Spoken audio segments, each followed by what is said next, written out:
El arte de la guerra. Autor Sun Tzu. Capítulo 1. Sobre la evaluación. Sun Tzu dice: la guerra es de vital importancia para el Estado. Es el dominio de la vida o de la muerte, el camino hacia la supervivencia o la pérdida del imperio. Es forzoso manejarla bien. No reflexionar seriamente sobre todo lo que le concierne es dar prueba de una culpable indiferencia en lo que respecta a la conservación o pérdida de lo que nos es más querido. Y ello no debe ocurrir entre nosotros. Hay que valorarla en términos de 5 factores fundamentales y hacer comparaciones entre diversas condiciones de los bandos rivales con vistas a determinar el resultado de la guerra. El primero de estos factores es la doctrina, el segundo, el tiempo, el tercero, el terreno, el cuarto, el mando, y el quinto, la disciplina. La doctrina significa aquello que hace que el pueblo esté en armonía con su gobernante, de modo que le siga donde sea, sin temer por sus vidas ni a correr cualquier peligro. El tiempo significa el yin y el yang, la noche y el día, el frío y el calor, días despejados o lluviosos y el cambio de las estaciones. El terreno implica las distancias y hace referencia a dónde es fácil o difícil desplazarse, y si es campo abierto o lugares estrechos, y esto influencia las posibilidades de supervivencia. El mando ha de tener como cualidades sabiduría, sinceridad, benevolencia, coraje y disciplina. Por último, la disciplina ha de ser comprendida como la organización del ejército, las graduaciones y rangos entre los oficiales, la regulación de las rutas de suministros y la provisión de material militar al ejército. Estos 5 factores fundamentales han de ser conocidos por cada general. Aquel que los domina, vence. Aquel que no, sale derrotado. Por lo tanto, al trazar los planes, han de compararse los siguientes 7 factores, valorando cada uno con el mayor cuidado. ¿Qué dirigente es más sabio y capaz? ¿Qué comandante posee el mayor talento?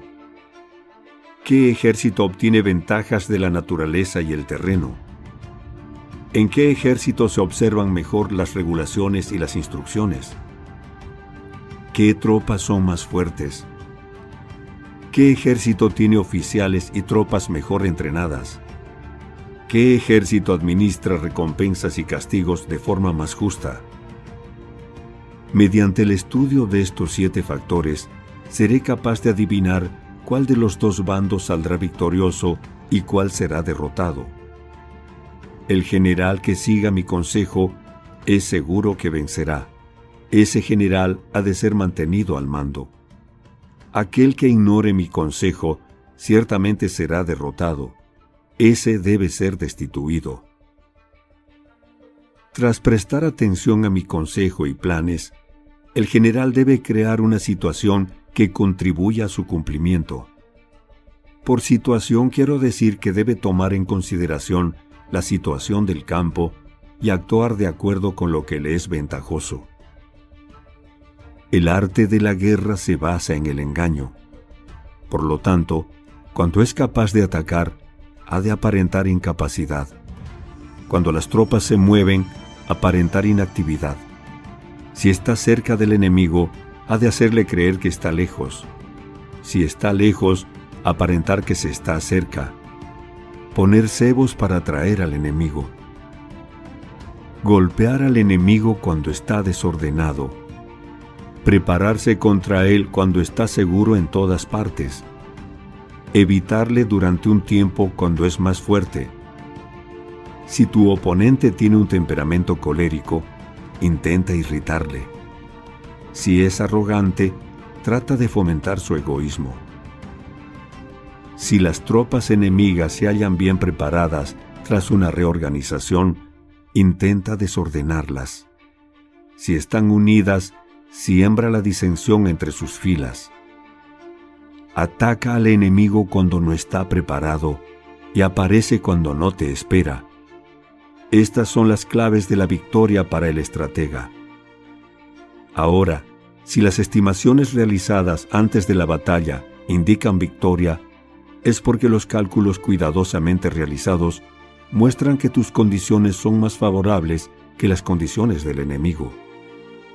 Si indican derrota, es porque muestran que las condiciones favorables para la batalla son menores. Con una evaluación cuidadosa, uno puede vencer. Sin ella, no puede. Muchas menos oportunidades de victoria tendrá aquel que no realiza cálculos en absoluto. Gracias a este método se puede examinar la situación y el resultado aparece claramente. Capítulo 2. Sobre la iniciación de las acciones. Una vez comenzada la batalla, aunque estés ganando, de continuar por mucho tiempo desanimará a tus tropas y embotará tu espada. Si estás sitiando una ciudad, agotarás tus fuerzas. Si mantienes a tu ejército durante mucho tiempo en campaña, tus suministros se agotarán. Las armas son instrumentos de mala suerte. Emplearlas por mucho tiempo producirá calamidades. Como se ha dicho, los que a hierro matan, a hierro mueren. Cuando tus tropas están desanimadas, tu espada embotada, agotadas tus fuerzas y tus suministros son escasos, hasta los tuyos se aprovecharán de tu debilidad para sublevarse. Entonces, aunque tengas consejeros sabios, al final no podrás hacer que las cosas salgan bien. Por esta causa, he oído hablar de operaciones militares que han sido torpes y repentinas, pero nunca he visto a ningún experto en el arte de la guerra que mantuviese la campaña por mucho tiempo. Nunca es beneficioso para un país dejar que una operación militar se prolongue por mucho tiempo. Como se dice comúnmente, ser rápido como el trueno que retumba antes de que hayas podido taparle los oídos. Veloz como el relámpago que relumbra antes de haber podido pestañear. Por lo tanto, los que no son totalmente conscientes de la desventaja de servirse de las armas, no pueden ser totalmente conscientes de las ventajas de utilizarlas. Los que utilizan los medios militares con pericia no activan a sus tropas 2 veces, ni proporcionan alimentos en 3 ocasiones con el mismo objetivo. Esto quiere decir que no se debe movilizar al pueblo más de una vez por campaña, y que inmediatamente después de alcanzar la victoria, no se debe regresar al propio país para hacer una segunda movilización. Al principio esto significa proporcionar alimentos para las propias tropas, pero después se quitan los alimentos al enemigo. Si tomas los suministros de armas de tu propio país, pero quitas los alimentos al enemigo, puedes estar bien abastecido de armamento y de provisiones. Cuando un país se empobrece a causa de las operaciones militares, se debe al transporte de provisiones desde un lugar distante. Si las transportas desde un lugar distante, el pueblo se empobrecerá.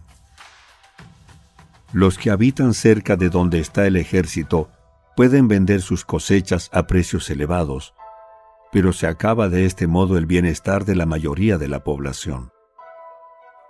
Cuando se transportan las provisiones muy lejos, la gente se arruina a causa del alto costo.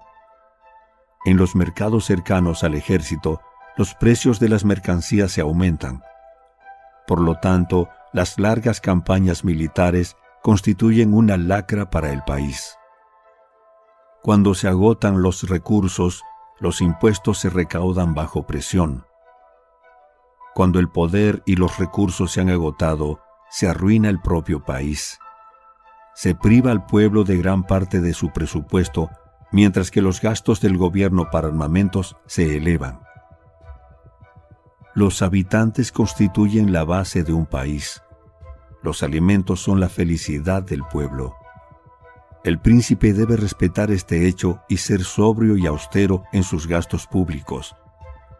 En consecuencia, un general inteligente lucha por desproveer al enemigo de sus alimentos. Cada porción de alimentos tomados al enemigo equivale a 20 que te suministras a ti mismo. Así pues, lo que arrasa al enemigo es la imprudencia, y la motivación de los tuyos es asumir los beneficios de los adversarios. Cuando recompenses a tus hombres con los beneficios que ostentaban los adversarios, los harás luchar por propia iniciativa, y así podrás tomar el poder y la influencia que tenía el enemigo. Es por esto por lo que se dice que donde hay grandes recompensas, hay hombres valientes. Por consiguiente, en una batalla de carros, recompensa primero al que tome al menos 10 carros. Si recompensas a todo el mundo, no habrá suficiente para todos. Así pues, ofrece una recompensa a un soldado para animar a todos los demás. Cambia sus colores de los soldados enemigos hechos prisioneros. Utilízalos mezclados con los tuyos. Trata bien a los soldados y préstales atención. Los soldados prisioneros deben ser bien tratados para conseguir que en el futuro luchen para ti. A esto se llama vencer al adversario e incrementar por añadidura tus propias fuerzas. Si utilizas al enemigo para derrotar al enemigo, serás poderoso en cualquier lugar a donde vayas.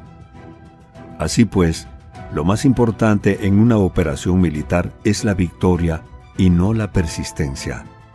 Esta última no es beneficiosa. Un ejército es como el fuego. Si no lo apagas, se consumirá por sí mismo. Por lo tanto, sabemos que el que está a la cabeza del ejército está a cargo de las vidas de los habitantes y de la seguridad de la nación. Capítulo 3. Sobre las proposiciones de la victoria y la derrota. Como regla general, es mejor conservar a un enemigo intacto que destruirlo. Capturar a sus soldados para conquistarlos y dominas a sus jefes. Un general decía,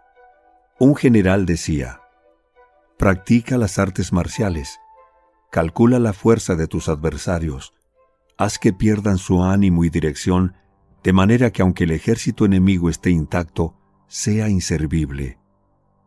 Esto es ganar sin violencia. Si destruyes al ejército enemigo y matas a sus generales, asaltas sus defensas disparando, reúnes a una muchedumbre y usurpas un territorio, todo esto es ganar por la fuerza. Por esto, los que ganan todas las batallas no son realmente profesionales. Los que consiguen que se rindan impotentes los ejércitos ajenos sin luchar son los mejores maestros del arte de la guerra. Los guerreros superiores atacan mientras los enemigos están proyectando sus planes. Luego deshacen sus alianzas. Por eso, un gran emperador decía, el que lucha por la victoria frente a espadas desnudas no es un buen general. La peor táctica es atacar a una ciudad. Asediar, acorralar a una ciudad solo se lleva a cabo como último recurso. Emplea no menos de 3 meses en preparar tus artefactos y otros 3 para coordinar los recursos para tu asedio. Nunca se debe atacar por cólera y con prisas. Es aconsejable tomarse tiempo en la planificación y coordinación del plan. Por lo tanto, un verdadero maestro de las artes marciales vence a otras fuerzas enemigas sin batalla, conquista otras ciudades sin asediarlas y destruye a otros ejércitos sin emplear mucho tiempo. Un maestro experto en las artes marciales deshace los planes de los enemigos, estropea sus relaciones y alianzas, le corta los suministros o bloquea su camino, venciendo mediante estas tácticas sin necesidad de luchar. Es imprescindible luchar contra todas las facciones enemigas para obtener una victoria completa, de manera que su ejército no quede acuartelado y el beneficio sea total. Esta es la ley del asedio estratégico. La victoria completa se produce cuando el ejército no lucha, la ciudad no es asediada, la destrucción no se prolonga durante mucho tiempo y en cada caso el enemigo es vencido por el empleo de la estrategia. Así pues, la regla de la utilización de la fuerza es la siguiente. Si tus fuerzas son 10 veces superiores a las del adversario, rodéalo. Si son 5 veces superiores, atácalo. Si son 2 veces superiores, divídelo. Si tus fuerzas son iguales en número, lucha si te es posible. Si tus fuerzas son inferiores, mantente continuamente en guardia, pues el más pequeño fallo te acarreará las peores consecuencias. Trata de mantenerte al abrigo y evita en lo posible un enfrentamiento abierto con él. La prudencia y la firmeza de un pequeño número de personas puede llegar a cansar y a dominar incluso a numerosos ejércitos. Este consejo se aplica en los casos en que todos los factores son equivalentes. Si tus fuerzas están en orden, mientras que las suyas están inmersas en el caos, si tú y tus fuerzas están con ánimo y ellos desmoralizados, entonces, aunque sean más numerosos, puedes entrar en batalla. Si tus soldados, tus fuerzas, tu estrategia y tu valor son menores que los de tu adversario, entonces debes retirarte y buscar una salida. En consecuencia, si el bando más pequeño es obstinado, cae prisionero del bando más grande. Esto quiere decir que si un pequeño ejército no hace una valoración adecuada de su poder y se atreve a enemistarse con una gran potencia, por mucho que su defensa sea firme, inevitablemente se convertirá en conquistado. Si no puedes ser fuerte, pero tampoco saber ser débil, serás derrotado. Los generales son servidores del pueblo. Cuando su servicio es completo, el pueblo es fuerte. Cuando su servicio es defectuoso, el pueblo es débil. Así pues, existen 3 maneras en las que un príncipe lleva al ejército al desastre. Cuando un príncipe, ignorando los hechos, ordena avanzar a sus ejércitos o retirarse cuando no deben hacerlo, a esto se le llama inmovilizar al ejército. Cuando un príncipe ignora los asuntos militares, pero comparte en pie de igualdad el mando del ejército, los soldados acaban confusos. Cuando el príncipe ignora cómo llevar a cabo las maniobras militares, pero comparte por igual su dirección, los soldados están vacilantes. Una vez que los ejércitos están confusos y vacilantes, empiezan los problemas procedentes de los adversarios. A esto se le llama perder la victoria por trastornar el aspecto militar. Si intentas utilizar los métodos de un gobierno civil para dirigir una operación militar, la operación será confusa. Triunfan aquellos que saben cuándo luchar y cuándo no. Saben discernir cuándo utilizar muchas o pocas tropas. Tienen tropas cuyos rangos superiores e inferiores tienen el mismo objetivo. Se enfrentan con preparativos a enemigos desprevenidos. Tienen generales competentes y no limitados por sus gobiernos civiles. Estas 5 son las maneras de conocer al futuro vencedor. Hablar de que el príncipe sea el que da las órdenes en todo es como el general solicitarle permiso al príncipe para poder apagar un fuego. Para cuando sea autorizado, ya no quedan sino cenizas. Si conoces a los demás y te conoces a ti mismo, ni en 100 batallas correrás peligro. Si no conoces a los demás, pero te conoces a ti mismo, perderás una batalla y ganarás otra. Si no conoces a los demás, ni te conoces a ti mismo, correrás peligro en cada batalla. Capítulo 4. sobre la medida en la disposición de los medios. Antiguamente, los guerreros expertos se hacían a sí mismos invencibles en primer lugar, y después aguardaban para descubrir la vulnerabilidad de sus adversarios. Hacerte invencible significa conocerte a ti mismo. Aguardar para descubrir la vulnerabilidad del adversario significa conocer a los demás.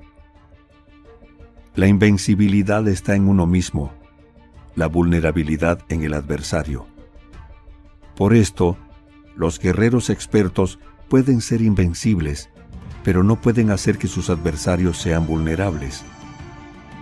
Si los adversarios no tienen orden de batalla sobre el que informarse, ni negligencias o fallos de los que aprovecharse, ¿cómo puedes vencerlos aunque estén bien pertrechados?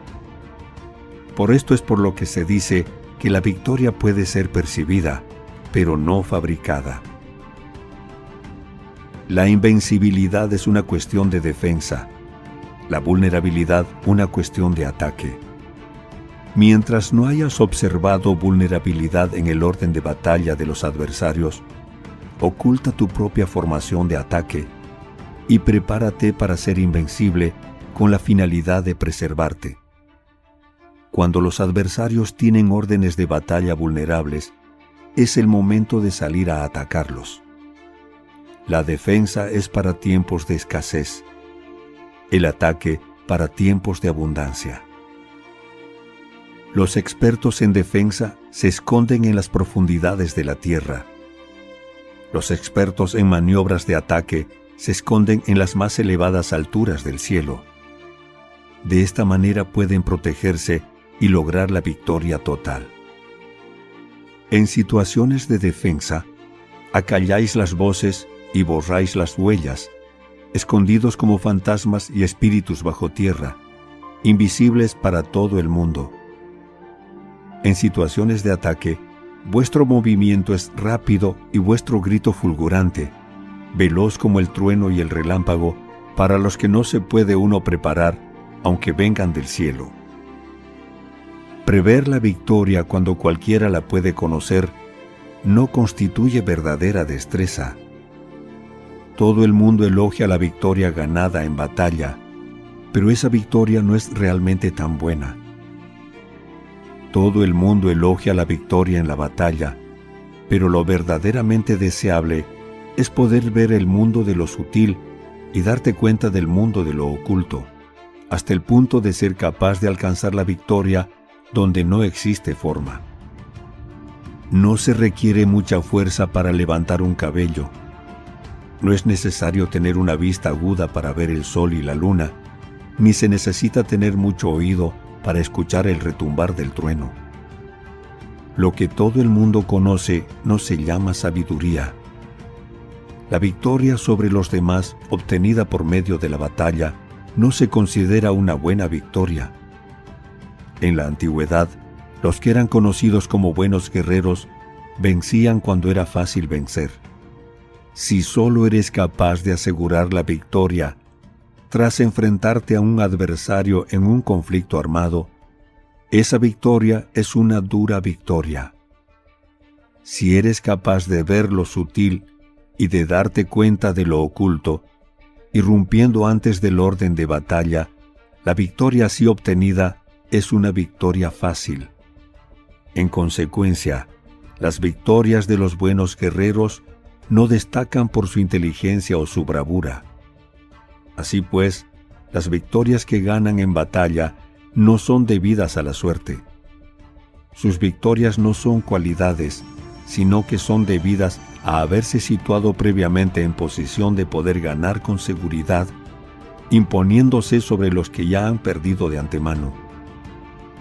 La gran sabiduría no es algo obvio. El mérito grande no se anuncia. Cuando eres capaz de ver lo sutil, es fácil ganar.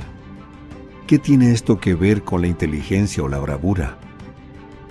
Cuando se resuelven los problemas antes de que surjan, ¿quién llama a esto inteligencia? Cuando hay victoria sin batalla, ¿quién habla de bravura? Así pues, Los buenos guerreros toman posición en un terreno en el que no pueden perder y no pasan por alto las condiciones que hacen a su adversario proclive a la derrota. En consecuencia, un ejército victorioso gana primero y entabla la batalla después. Un ejército derrotado lucha primero e intenta obtener la victoria después. Esta es la diferencia entre los que tienen estrategia y los que no tienen planes premeditados. Los que utilizan bien las armas cultivan el camino y observan las leyes. Así pueden gobernar prevaleciendo sobre los corruptos. Servirse de la armonía para desvanecer la oposición, no atacar un ejército inocente, no hacer prisioneros o tomar botín por donde pasa el ejército, no cortar los árboles ni contaminar los pozos, limpiar y purificar los templos de las ciudades y montañas del camino que atraviesas, no repetir los errores de una civilización decadente. A todo esto se llama el camino y sus leyes. Cuando el ejército está estrictamente disciplinado, hasta el punto en que los soldados morirían antes que desobedecer las órdenes, y las recompensas y los castigos merecen confianza y están bien establecidos, cuando los jefes y oficiales son capaces de actuar de esta forma, pueden vencer a un príncipe enemigo corrupto.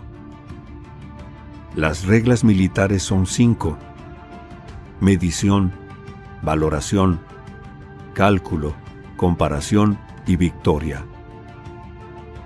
El terreno da lugar a las mediciones. Estas dan lugar a las valoraciones a los cálculos, estos a las comparaciones, y las comparaciones dan lugar a las victorias. Mediante las comparaciones de las dimensiones puedes conocer dónde se halla la victoria o la derrota. En consecuencia, un ejército victorioso es como 1 kilo comparado con 1 gramo. Un ejército derrotado es como 1 gramo comparado con 1 kilo. Cuando el que gana consigue que su pueblo vaya a la batalla como si estuviera dirigiendo una gran corriente de agua hacia un cañón profundo, esto es una cuestión de orden de batalla. Cuando el agua se acumula en un cañón profundo, nadie puede medir su cantidad, lo mismo que nuestra defensa no muestra su forma. Cuando se suelta el agua, se precipita hacia abajo como un torrente, de manera tan irresistible como nuestro propio ataque. Capítulo 5. Sobre la firmeza.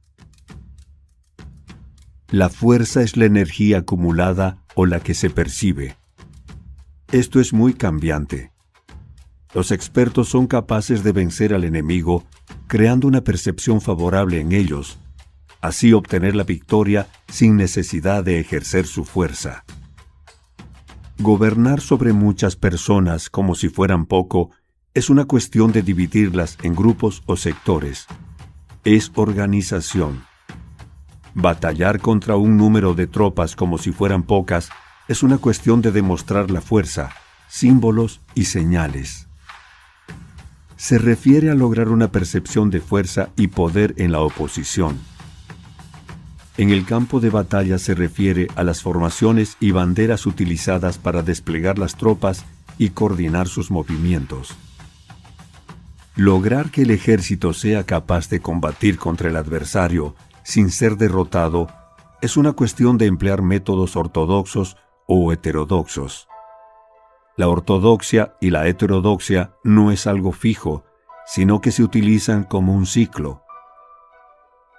Un emperador que fue un famoso guerrero y administrador hablaba de manipular las percepciones de los adversarios sobre lo que es ortodoxo y heterodoxo, y después atacar inesperadamente, combinando ambos métodos hasta convertirlo en uno, volviéndose así indefinible para el enemigo. Que el efecto de las fuerzas sea como el de piedras arrojadas sobre huevos es una cuestión de lleno y vacío. Cuando induces a los adversarios a atacarte en tu territorio, su fuerza siempre está vacía, en desventaja. Mientras que no compitas en lo que son los mejores, tu fuerza siempre estará llena. Atacar con lo vacío contra lo lleno es como arrojar piedras sobre huevos, de seguro se rompen. Cuando se entabla una batalla de manera directa, la victoria se gana por sorpresa. El ataque directo es ortodoxo, el ataque indirecto es heterodoxo. Solo hay dos clases de ataques en la batalla: el extraordinario por sorpresa y el directo ordinario, pero sus variantes son innumerables. Lo ortodoxo y lo heterodoxo se originan recíprocamente, como un círculo sin comienzo ni fin. ¿Quién podría agotarlos? Cuando la velocidad del agua que fluye alcanza el punto en el que puede mover las piedras, esta es la fuerza directa. Cuando la velocidad y maniobrabilidad del halcón es tal que puede atacar y matar, esto es precisión. Lo mismo ocurre con los guerreros expertos. Su fuerza es rápida, su precisión certera, su fuerza es como disparar una catapulta, su precisión es dar en el objetivo previsto y causar el efecto esperado. El desorden llega del orden, la cobardía surge del valor, la debilidad brota de la fuerza. Si quieres fingir desorden para convencer a tus adversarios y distraerlos, primero tienes que organizar el orden, porque solo entonces puedes crear un desorden artificial. Si quieres fingir cobardía para conocer la estrategia de los adversarios, primero tienes que ser extremadamente valiente, porque solo entonces puedes actuar como tímido de manera artificial. Si quieres fingir debilidad para inducir la arrogancia en tus enemigos, primero has de ser extremadamente fuerte, porque solo entonces puedes pretender ser débil.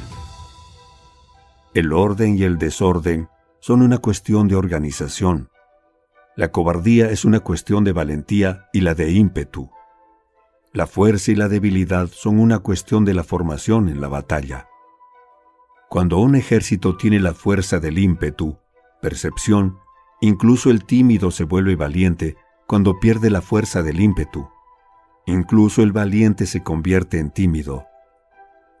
Nada está fijado en las leyes de la guerra. Estas se desarrollan sobre la base del ímpetu. Con astucia se puede anticipar y lograr que los adversarios se convenzan a sí mismos cómo proceder y moverse. Les ayuda a caminar por el camino que les traza. Hace moverse a los enemigos con la perspectiva del triunfo para que caigan en la emboscada. Los buenos guerreros buscan la efectividad en la batalla a partir de la fuerza del ímpetu, percepción, y no dependen solo de la fuerza de sus soldados. Son capaces de escoger a la mejor gente, desplegarlos adecuadamente y dejar que la fuerza del ímpetu logre sus objetivos. Cuando hay entusiasmo, convicción, orden, organización, recursos, compromiso de los soldados, tienes la fuerza del ímpetu y el tímido es valeroso. Así es posible asignar a los soldados por sus capacidades, habilidades y encomendarles deberes y responsabilidades adecuadas. El valiente puede luchar, el cuidadoso puede hacer de centinela y el inteligente puede estudiar, analizar y comunicar. Cada cual es útil. Hacer que los soldados luchen, permitiendo que la fuerza del ímpetu haga su trabajo, es como hacer rodar rocas. Las rocas permanecerán inmóviles cuando están en un lugar plano, pero ruedan en un plano inclinado.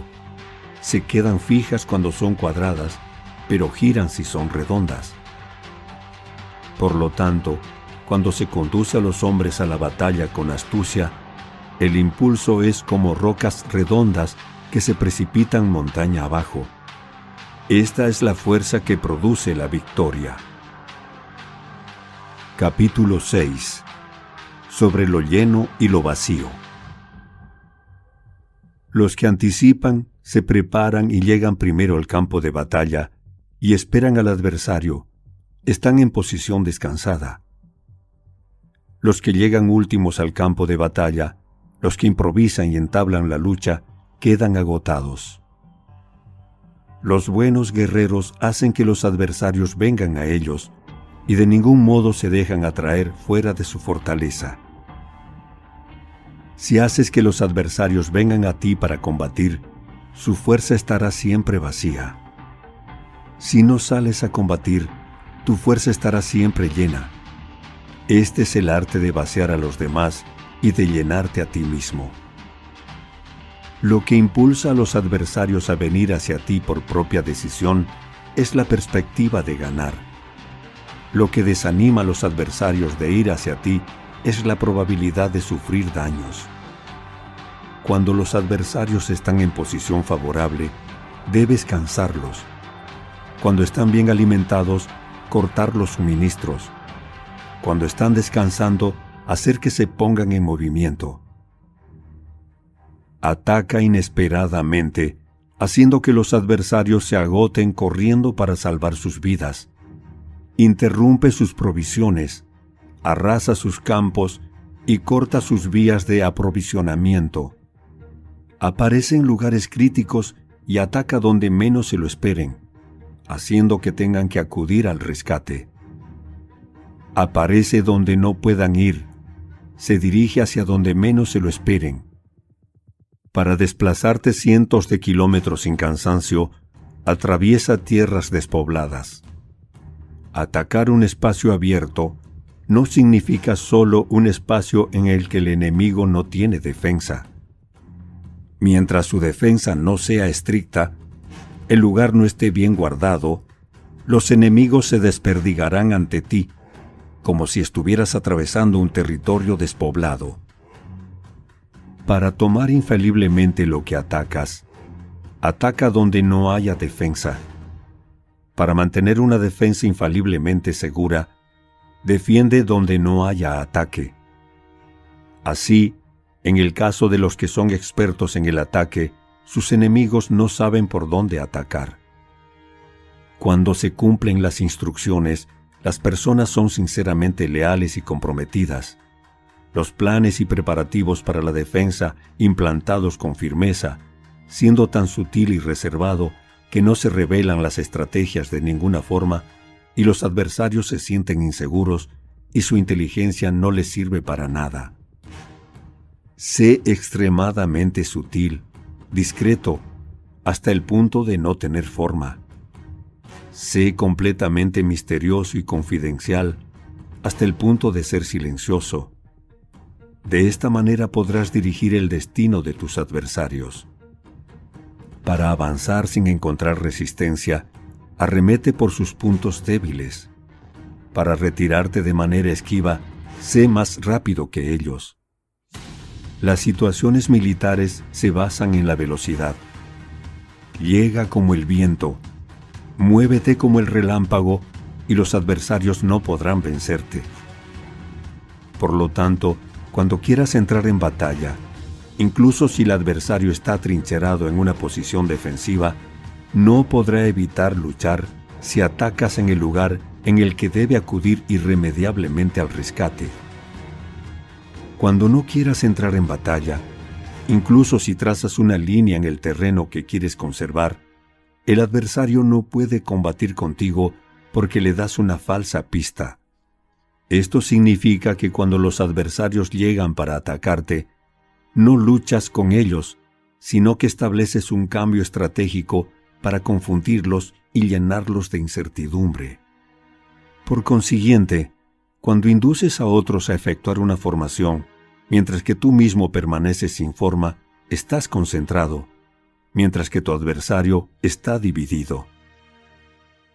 Haz que los adversarios vean como extraordinario lo que es ordinario para ti. Haz que vean como ordinario lo que es extraordinario para ti. Esto es inducir al enemigo a efectuar una formación. Una vez vista la formación del adversario, concentras tus tropas contra él. Como tu formación no está a la vista, el adversario dividirá seguramente sus fuerzas. Cuando estás concentrado formando una sola fuerza, mientras que el enemigo está dividido en 10, estás atacando a una concentración de 1 contra 10, así que tus fuerzas superan a las suyas. Si puedes atacar a unos pocos soldados con muchos, diezmarás el número de tus adversarios. Cuando estás fuertemente atrincherado, te has hecho fuerte tras buenas barricadas y no dejas filtrar ninguna información sobre tus fuerzas. Sal fuera sin formación precisa, ataca y conquista de manera incontenible. No han de conocer dónde piensas librar la batalla, porque cuando no se conoce, el enemigo destaca muchos puestos de vigilancia, y en el momento en el que se establecen numerosos puestos, solo tienes que combatir contra pequeñas unidades. Así pues, cuando su vanguardia está preparada, su retaguardia es defectuosa, y cuando su retaguardia está preparada, su vanguardia presenta puntos débiles. Las preparaciones de su ala derecha significan carencia en su ala izquierda. Las preparaciones por todas partes significará ser vulnerable por todas partes. Esto significa que cuando las tropas están de guardia en muchos lugares, están forzosamente desperdigadas en pequeñas unidades. Cuando se dispone de pocos soldados, se está a la defensiva contra el adversario. El que dispone de muchos hace que el enemigo tenga que defenderse. Cuantas más defensas induces a adoptar a tu enemigo, más debilitado quedará. Así, si conoces el lugar y la fecha de la batalla, puedes acudir a ella aunque estés a 1000 kilómetros de distancia. Si no conoces el lugar y la fecha de la batalla, entonces tu flanco izquierdo no puede salvar al derecho. Tu vanguardia no puede salvar a tu retaguardia, y tu retaguardia no puede salvar a tu vanguardia, ni siquiera en un territorio de unas pocas docenas de kilómetros. Si tienes muchas más tropas que los demás, ¿cómo puede ayudarte este factor para obtener la victoria? Si no conoces el lugar y la fecha de la batalla, aunque tus tropas sean más numerosas que las de ellos, ¿cómo puedes saber si vas a ganar o perder? Así pues, se dice que la victoria puede ser creada. Si haces que los adversarios no sepan el lugar y la fecha de la batalla, siempre puedes vencer. Incluso si los enemigos son numerosos, puede hacerse que no entren en combate. Por tanto, haz tu valoración sobre ellos para averiguar sus planes y determinar qué estrategia puede tener éxito y cuál no. Incítalos a la acción para descubrir cuál es el esquema general de sus movimientos y descansa.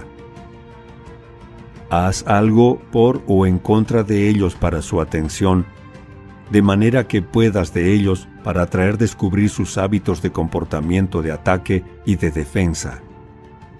Indúcelos a adoptar formaciones específicas para conocer sus puntos flacos. Esto significa utilizar muchos métodos para confundir y perturbar al enemigo con el objetivo de observar sus formas de respuesta hacia ti. Después de haberlas observado, actúa en consecuencia de manera que puedes saber qué clase de situaciones significan vida y cuáles significan muerte. Pruébalos para averiguar sus puntos fuertes y sus puntos débiles. Por lo tanto, el punto final de la formación de un ejército es llegar a la no forma. Cuando no tienes forma, los informadores no pueden descubrir nada, ya que la información no puede crear una estrategia. Una vez que no tienes forma perceptible, no dejas huellas que puedan ser seguidas. Los informadores no encuentran ninguna grieta por donde mirar, y los que están a cargo de la planificación no pueden establecer ningún plan realizable. La victoria sobre multitudes mediante formaciones precisas debe ser desconocida por las multitudes. Todo el mundo conoce la forma mediante la que resultó vencedor, pero nadie conoce la forma mediante la que aseguró la victoria. En consecuencia, La victoria en la guerra no es repetitiva, sino que adapta su forma continuamente. Determinar los cambios apropiados significa no repetir las estrategias previas para obtener la victoria. Para lograrla, puedo adaptarme desde el principio a cualquier formación que los adversarios puedan adoptar. Las formaciones son como el agua. La naturaleza del agua es evitar lo alto e ir hacia abajo. La naturaleza de los ejércitos es evitar lo lleno y atacar lo vacío. El flujo del agua está determinado por la tierra. La victoria viene determinada por el adversario. Así pues, un ejército no tiene formación constante, lo mismo que el agua no tiene forma constante. Se llama genio a la capacidad de obtener la victoria, cambiando y adaptándose según el enemigo. Capítulo 7. Sobre el enfrentamiento directo e indirecto. La regla ordinaria para el uso del ejército es que el mando del ejército reciba órdenes de las autoridades civiles y después reúne y concentra las tropas, acuartelándolas juntas. Nada es más difícil que la lucha armada. Luchar con otros cara a cara para conseguir ventajas es lo más arduo del mundo. La dificultad de la lucha armada es hacer cercana las distancias largas y convertir los problemas en ventajas. Mientras que das la apariencia de estar muy lejos, empiezas tu camino y llegas antes que el enemigo. Por lo tanto, haces que su ruta sea larga, atrayéndole con la esperanza de ganar.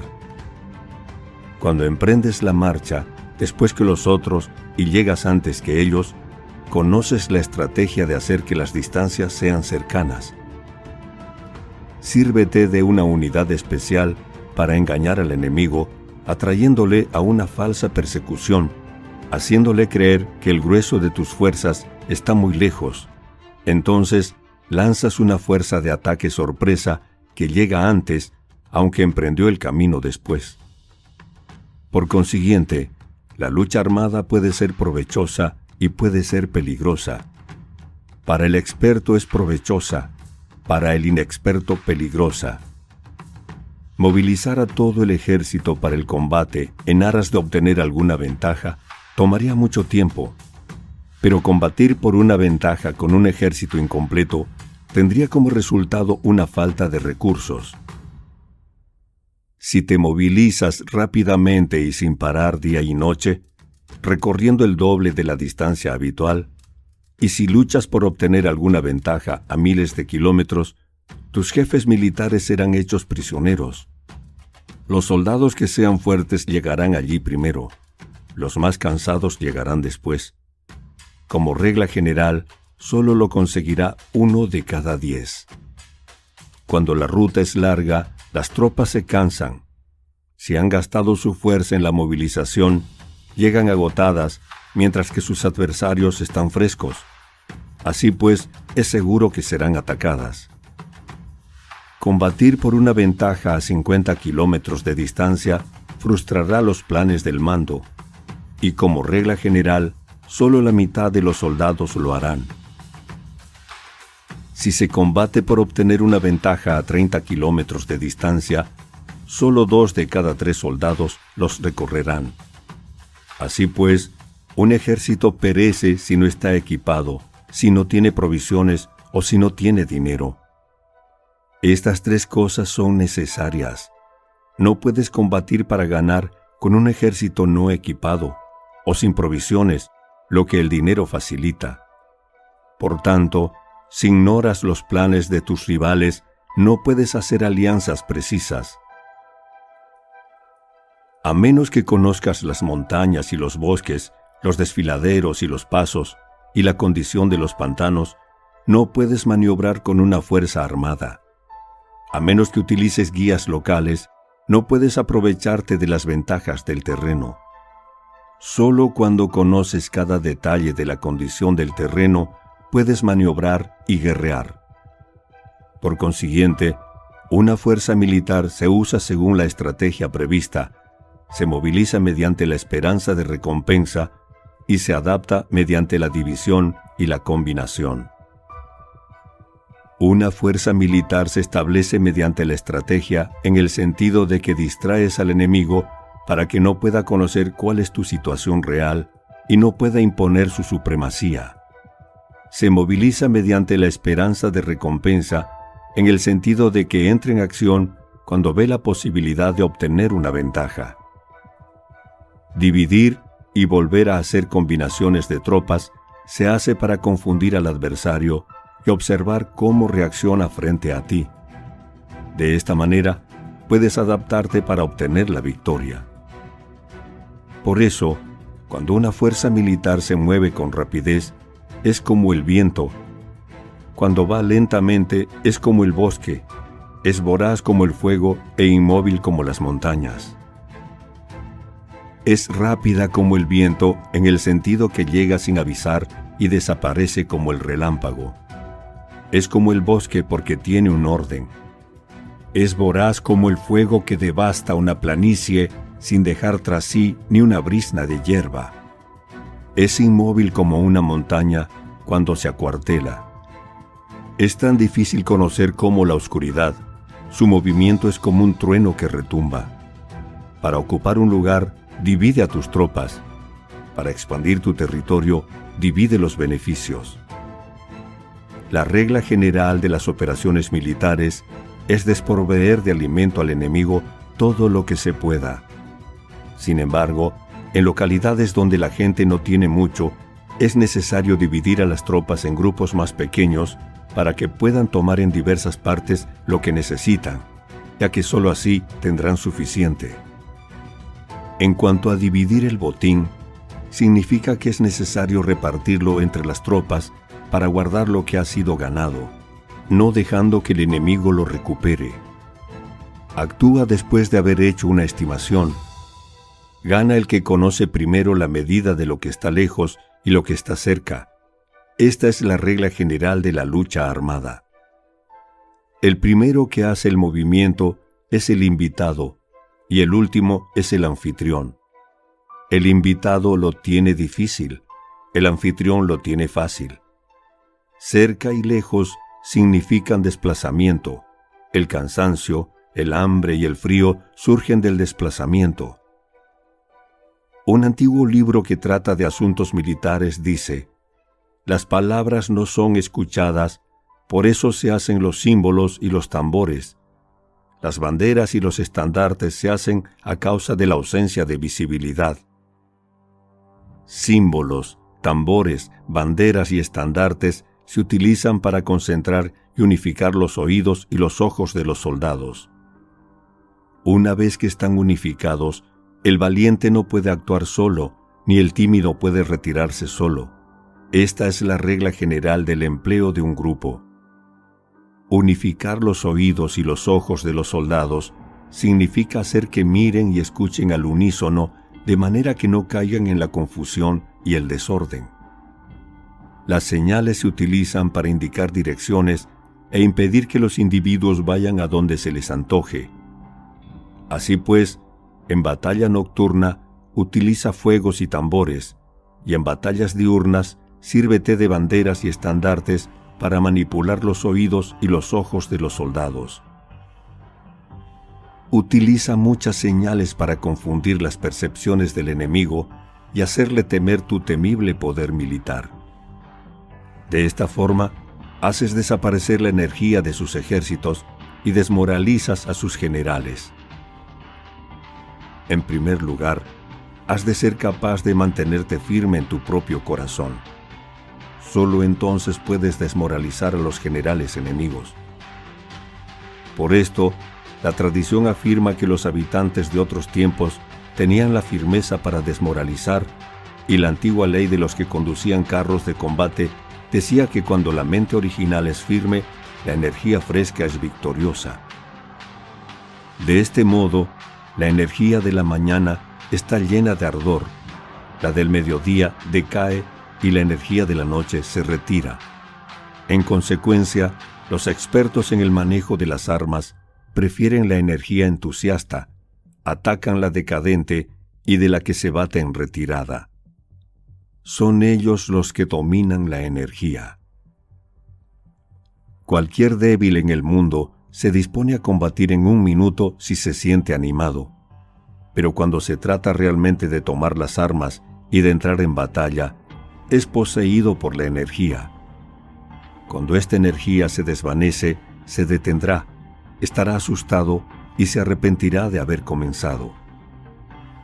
La razón por la que esa clase de ejércitos miran por encima del hombro a enemigos fuertes, lo mismo que miran a las doncellas vírgenes, es porque se están aprovechando de su agresividad, estimulada por cualquier causa. Utilizar el orden para enfrentarse al desorden, utilizar la calma para enfrentarse con los que se agitan, esto es dominar el corazón. A menos que tu corazón esté totalmente abierto y tu mente en orden, no puedes esperar ser capaz de adaptarte a responder sin límites, a manejar los acontecimientos de manera infalible, a enfrentarte a dificultades graves e inesperadas sin turbarte, dirigiendo cada cosa sin confusión. Dominar la fuerza es esperar a los que vienen de lejos, aguardar con toda comodidad a los que se han fatigado y con el estómago saciado a los hambrientos. Esto es lo que se quiere decir cuando se habla de atraer a otros hacia donde estás, al tiempo que evitas ser inducido a ir hasta donde están ellos. Evitar la confrontación contra formaciones de combate bien ordenadas y no atacar grandes batallones constituye el dominio de la adaptación. Por tanto, la regla general de las operaciones militares es no enfrentarse a una gran montaña ni oponerse al enemigo de espaldas a ésta. Esto significa que si los adversarios están en un terreno elevado, no debes atacarles cuesta arriba, y que cuando efectúan una carga cuesta abajo, no debes hacerles frente. No persigas a los enemigos cuando finjan una retirada, ni ataques tropas expertas. Si los adversarios huyen de repente antes de agotar su energía, seguramente hay emboscadas esperándote para atacar a tus tropas. En este caso, debes retener a tus oficiales para que no se lancen en su persecución. No consumas la comida de sus soldados.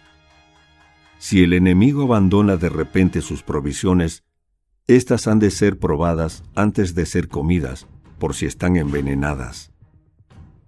No detengas a ningún ejército que esté en camino a su país. Bajo estas circunstancias, un adversario luchará hasta la muerte. Hay que dejarle una salida a un ejército rodeado. Muéstrales una manera de salvar la vida para que no estén dispuestos a luchar hasta la muerte, y así podrás aprovecharte para atacarles. No presiones a un enemigo desesperado. Un animal agotado seguirá luchando, pues esa es la ley de la naturaleza. Estas son las leyes de las operaciones militares. Capítulo 8. Sobre los 9 cambios. Por lo general, las operaciones militares están bajo el del gobernante civil para dirigir al ejército. El general no debe levantar su campamento en un terreno difícil. Deja que se establezcan relaciones diplomáticas en las fronteras. No permanezcas en un territorio árido ni aislado. Cuando te halles en un terreno cerrado, prepara alguna estrategia y muévete. Cuando te halles en un terreno mortal, lucha. Terreno cerrado significa que existen lugares escarpados que te rodean por todas partes, de manera que el enemigo tiene movilidad que puede llegar a irse con libertad, pero a ti te es difícil salir y volver. Cada ruta debe ser estudiada para que sea la mejor. Hay rutas que no debes usar, ejércitos que no han de ser atacados, ciudades que no deben ser rodeadas, terrenos sobre los que no se debe combatir y órdenes de gobernantes civiles que no deben ser obedecidas. En consecuencia, Los generales que conocen las variables posibles para aprovecharse del terreno saben cómo manejar las fuerzas armadas. Si los generales no saben cómo adaptarse de manera ventajosa, aunque conozcan la condición del terreno, no pueden aprovecharse de él. Si están al mando de ejércitos, pero ignoran las artes de la total adaptabilidad, aunque conozcan el objetivo a lograr, no pueden hacer que los soldados luchen por él. Si eres capaz de ajustar la campaña, cambiar conforme al ímpetu de las fuerzas, entonces la ventaja no cambia, y los únicos que son perjudicados son los enemigos. Por esta razón, no existe una estructura permanente. Si puedes comprender totalmente este principio, puedes hacer que los soldados actúen en la mejor forma posible. Por lo tanto, las consideraciones de la persona inteligente siempre incluyen el analizar objetivamente el beneficio y el daño. Cuando considera el beneficio, su acción se expande. Cuando considera el daño, sus problemas pueden resolverse. El beneficio y el daño son interdependientes, y los sabios los tienen en cuenta. Por ello, lo que retiene a los adversarios es el daño, lo que les mantiene ocupados es la acción, y lo que les motiva es el beneficio. Cansa a los enemigos manteniéndolos ocupados y no dejándoles respirar. Pero antes de lograrlo, tienes que realizar previamente tu propia labor. Esa labor consiste en desarrollar un ejército fuerte, un pueblo próspero, una sociedad armoniosa y una manera ordenada de vivir. Así pues, la norma general de las operaciones militares consiste en no contar con que el enemigo no acuda, sino confiar en tener los medios de enfrentarse a él. No contar con que el adversario no ataque, sino confiar en poseer lo que no puede ser atacado. Si puedes recordar siempre el peligro cuando estás a salvo y el caos en tiempos de orden, permanece atento al peligro y al caos mientras no tengan todavía forma, y evítalos antes de que se presenten. Esta es la mejor estrategia de todas.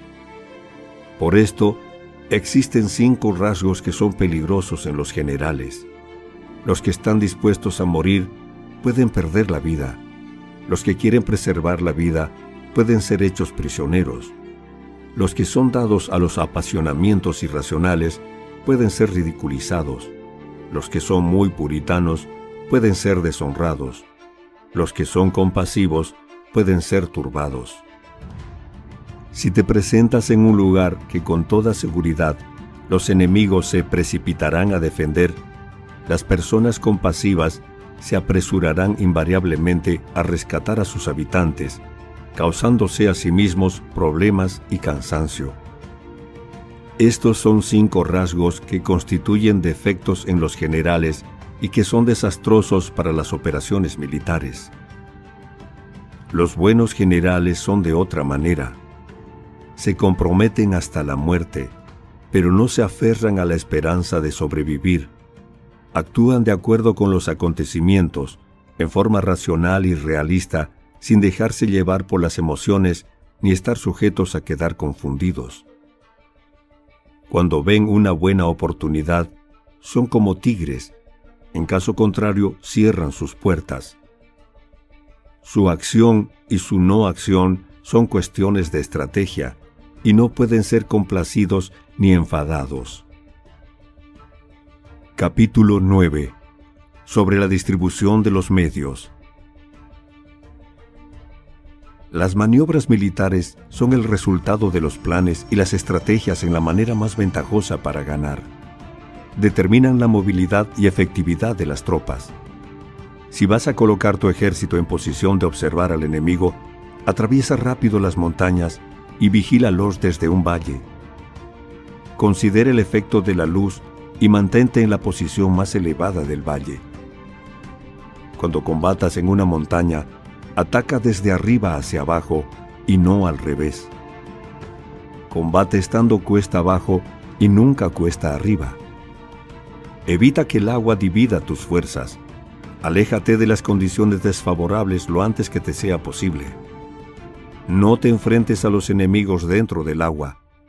Es conveniente dejar que pasen la mitad de sus tropas y en ese momento dividirlas y atacarlas. No te sitúes río abajo. No camines en contra de la corriente ni en contra del viento. Si acampas en la ribera de un río, tus ejércitos pueden ser sorprendidos de noche, empujados a ahogarse o se les puede colocar veneno en la corriente. Tus barcas no deben ser amarradas corriente abajo para impedir que el enemigo aproveche la corriente lanzando sus barcas contra ti. Si atraviesas pantanos, hazlo rápidamente. Si te encuentras frente a un ejército en medio de un pantano, permanece cerca de sus plantas acuáticas o respaldado por los árboles. En una llanura, toma posiciones desde las que sea fácil maniobrar, manteniendo las elevaciones del terreno detrás y a tu derecha, estando las partes más bajas delante y las más altas detrás. Generalmente un ejército prefiere un terreno elevado y evita un terreno bajo, aprecia la luz y detesta la oscuridad. Los terrenos elevados son estimulantes y por lo tanto la gente se halla a gusto en ellos. Además son convenientes para adquirir la fuerza del ímpetu. Los terrenos bajos son húmedos, lo cual provoca enfermedades y dificulta el combate. Cuida de la salud física de tus soldados con los mejores recursos disponibles. Cuando no existe la enfermedad en un ejército, se dice que éste es invencible. Donde haya montículos y terraplenes, sitúate en su lado soleado, manteniéndolo siempre a tu derecha y detrás. Colocarse en la mejor parte del terreno es ventajoso para una fuerza militar. La ventaja en una operación militar consiste en aprovecharse de todos los factores beneficiosos del terreno. Cuando llueve río arriba y la corriente trae consigo la espuma, si quieres cruzarlo, espera a que escampe. Siempre que un terreno presente barrancos infranqueables, lugares cerrados, trampas, riesgos, grietas y prisiones naturales, debes abandonarlo rápidamente y no acercarte a él.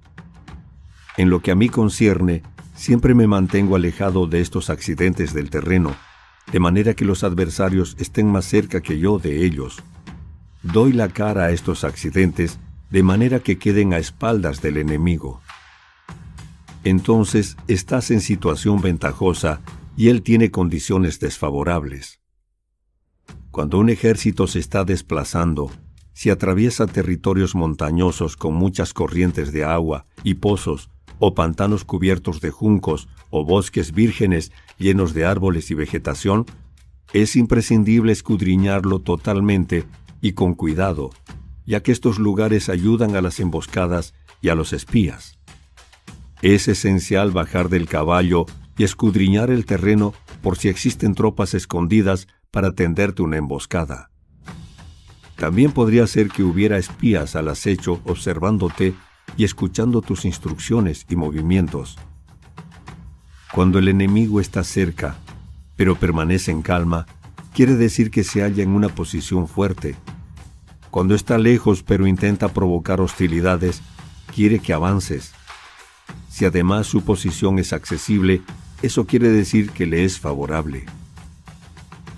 Si un adversario no conserva la posición que le es favorable por las condiciones del terreno y se sitúa en otro lugar conveniente, debe ser porque existe alguna ventaja táctica para obrar de esta manera. Si se mueven los árboles, es que el enemigo se está acercando. Si hay obstáculos entre los matorrales, es que has tomado un mal camino.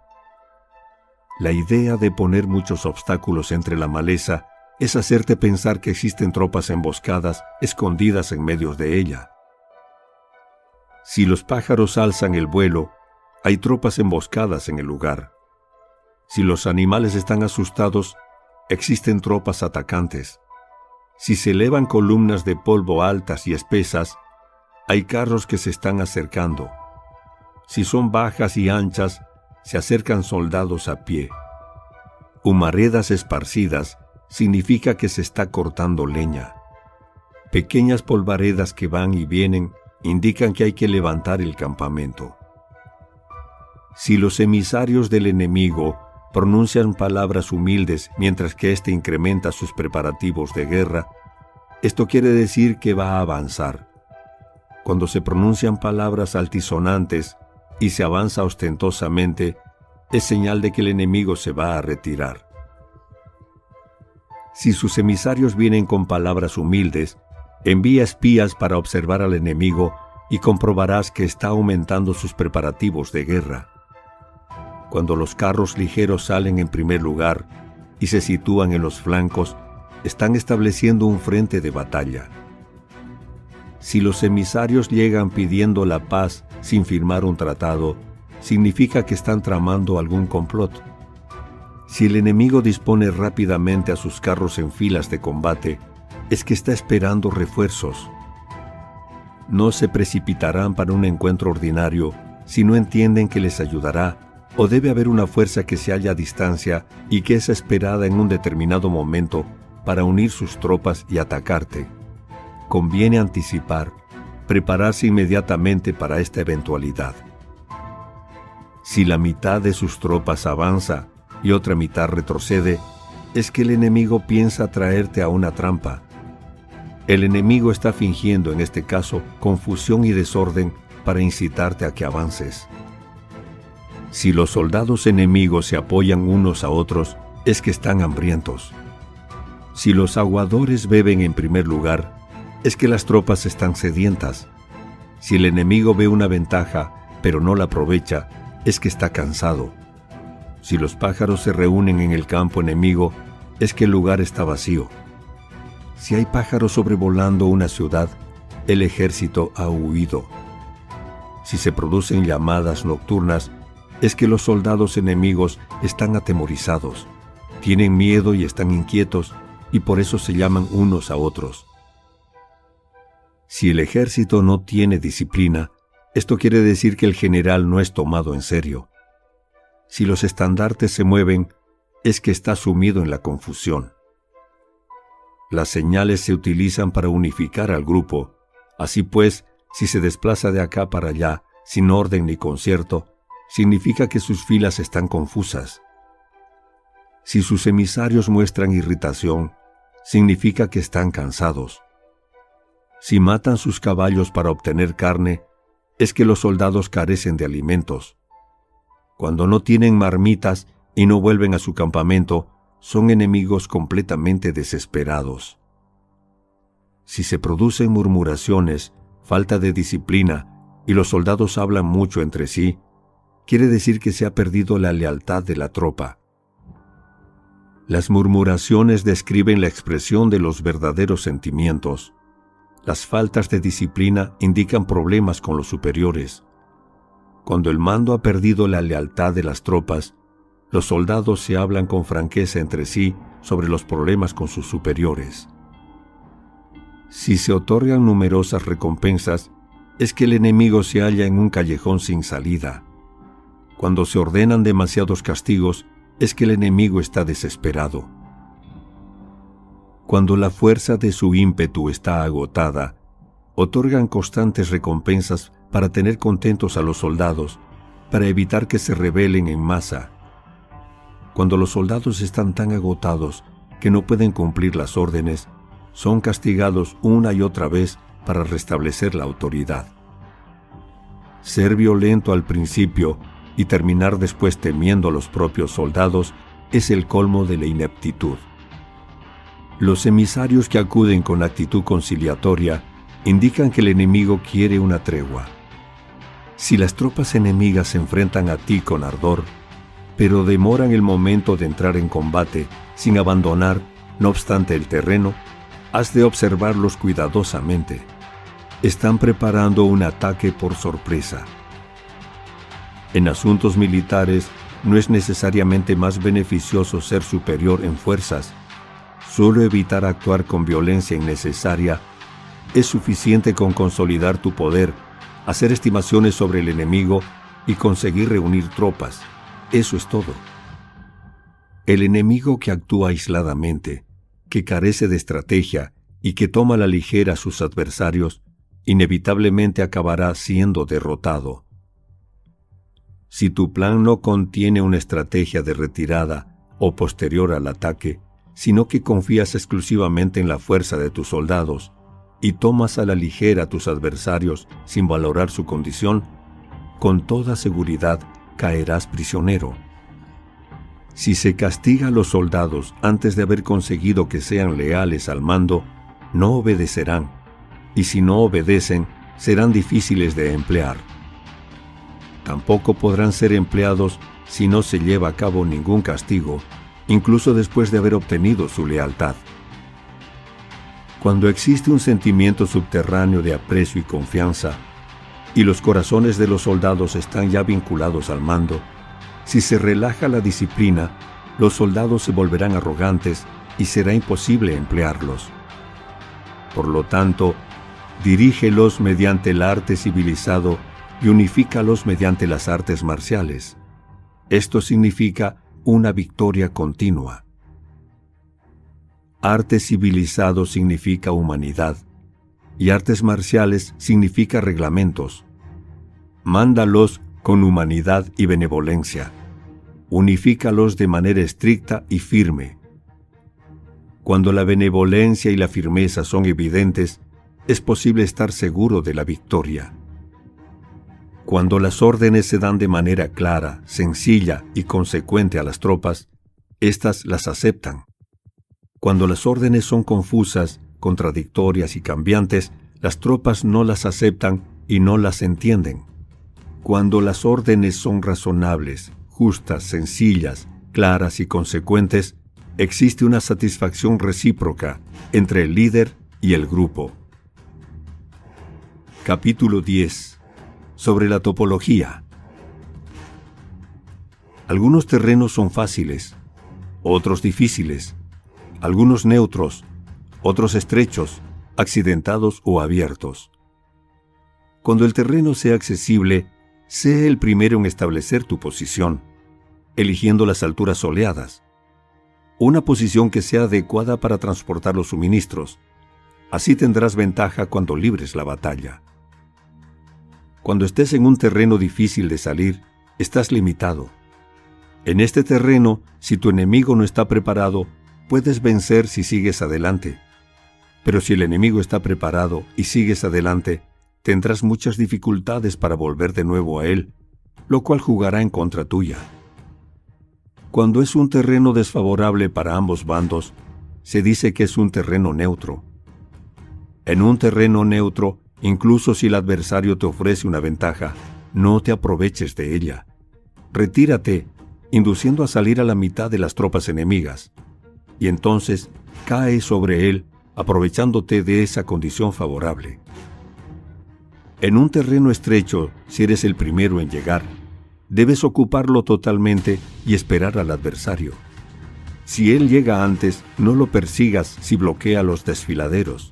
Persíguelo solo si no los bloquea. En terreno accidentado, si eres el primero en llegar, debes ocupar sus puntos altos y soleados y esperar al adversario. Si éste los ha ocupado antes, retírate y no lo persigas. En un terreno abierto, la fuerza del ímpetu se encuentra igualada y es difícil provocarle a combatir de manera desventajosa para él. Entender estas 6 clases de terreno es la responsabilidad principal del general y es imprescindible considerarlos. Estas son las configuraciones del terreno. Los generales que las ignoran salen derrotados. Así pues, entre las tropas están las que huyen, las que se retraen, las que se derrumban, las que se rebelan y las que son derrotadas. Ninguna de estas circunstancias constituyen desastres naturales, sino que son debidas a los errores de los generales. Las tropas que tienen el mismo ímpetu, pero que atacan en proporción de 1 contra 10, salen derrotadas. Las que tienen tropas fuertes, pero cuyos oficiales son débiles, quedan retraídos. Los que tienen soldados débiles al mando de oficiales fuertes se verán en apuros. Cuando los oficiales superiores están encolerizados y son violentos, y se enfrentan al enemigo por su cuenta y por despecho, y cuando los generales ignoran sus capacidades, el ejército se desmoronará. Como norma general, para poder vencer al enemigo, todo el mando militar debe tener una sola intención y todas las fuerzas militares deben cooperar. Cuando los generales son débiles y carecen de autoridad, cuando las órdenes no son claras, cuando oficiales y soldados no tienen solidez y las formaciones son anárquicas, se produce revuelta. Los generales que son derrotados son aquellos que son incapaces de calibrar a los adversarios. Entran en combate con fuerzas superiores en número o mejor equipadas y no seleccionan a sus tropas según los niveles de preparación de las mismas. Si empleas soldados sin seleccionar a los preparados de los no preparados, a los arrojados y a los timoratos, te estás buscando tu propia derrota. Estas son las 6 maneras de ser derrotado. La comprensión de estas situaciones es la responsabilidad suprema de los generales y deben ser consideradas. La primera es no calibrar el número de fuerzas. La segunda, la ausencia de un sistema claro de recompensas y castigos. La tercera, la influencia de entrenamiento. La cuarta es la pasión irracional. La quinta es la ineficacia de la ley del orden. Y la sexta es el fallo de no seleccionar a los soldados fuertes y resueltos. La configuración del terreno puede ser un apoyo para el ejército. Para los jefes militares, el curso de la acción adecuada es calibrar al adversario para asegurar la victoria y calcular los riesgos y las distancias. Salen vencedores los que libran batallas conociendo estos elementos. Salen derrotados los que luchan ignorándolos. Por lo tanto, cuando las leyes de la guerra señalan una victoria segura, es claramente apropiado entablar batalla, incluso si el gobierno ha dado órdenes de no atacar. Si las leyes de la guerra no indican una victoria segura, es adecuado no entrar en batalla, aunque el gobierno haya dado la orden de atacar. De este modo se avanza sin pretender la gloria, se ordena la retirada sin evitar la responsabilidad, con el único propósito de proteger a la población y en beneficio también del gobierno. Así se rinde un servicio valioso a la nación. Avanzar y retirarse en contra de las órdenes del gobierno no se hace por interés personal, sino para salvaguardar las vidas de la población y en auténtico beneficio del gobierno. Servidores de esta talla son muy útiles para un pueblo. Mira por tus soldados como miras por un recién nacido. Así estarán dispuestos a seguirte hasta los valles más profundos. Cuida de tus soldados como cuidas de tus queridos hijos y morirán gustosamente contigo. Pero si eres tan amable con ellos que no los puedes utilizar, si eres tan indulgente que no les puedes dar órdenes, tan informal que no puedes disciplinarlos, tus soldados serán como niños mimados y por lo tanto inservibles. Las recompensas no deben utilizarse solas, ni debe confiarse solamente en los castigos. En caso contrario, las tropas, como niños mimosos, se acostumbran a disfrutar o a quedar resentidas por todo. Esto es dañino y los vuelve inservibles. Si sabes que tus soldados son capaces de atacar, pero ignoras si el enemigo es invulnerable a un ataque, tienes solo la mitad de las posibilidades de ganar. Si sabes que tu enemigo es vulnerable a un ataque, pero ignoras si tus soldados son capaces de atacar, solo tienes la mitad de posibilidades de ganar. Si sabes que el enemigo es vulnerable a un ataque y tus soldados pueden llevarlo a cabo, pero ignoras si la condición del terreno es favorable para la batalla, tienes la mitad de probabilidades de vencer. Por lo tanto, los que conocen las artes marciales no pierden el tiempo cuando efectúan sus movimientos, ni se agotan cuando atacan. Debido a esto, se dice que cuando te conoces a ti mismo y conoces a los demás, la victoria no es un peligro. Cuando conoces el cielo y la tierra, la victoria es inagotable. Capítulo 11. Sobre las 9 clases de terreno. Conforme a las leyes de las operaciones militares, existen 9 clases de terreno. Si intereses locales luchan entre sí en su propio territorio, a este se le llama terreno de dispersión. Cuando los soldados están apegados a su casa y combaten cerca de su hogar, pueden ser dispersados con facilidad. Cuando penetras en un territorio ajeno, pero no lo haces en profundidad, a esto se le llama territorio ligero. Esto significa que los soldados pueden regresar fácilmente. El territorio que puede resultarte ventajoso si lo tomas y ventajoso al enemigo, si es él quien lo conquista, se llama terreno clave. Un terreno de lucha inevitable es cualquier enclave defensivo o paso estratégico.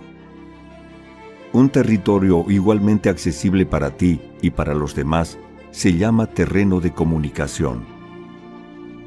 El territorio que está rodeado por 3 territorios rivales y es el primero en proporcionar libre acceso a él a todo el mundo se llama terreno de intersección. El terreno de intersección es aquel en el que convergen las principales vías de comunicación, uniéndolas entre sí. Sé el primero en ocuparlo, y la gente tendrá que ponerse de tu lado. Si lo obtienes, te encuentras seguro. Si lo pierdes, corres peligro. Cuando penetras en profundidad en un territorio ajeno y dejas detrás muchas ciudades y pueblos, a este se le llama difícil.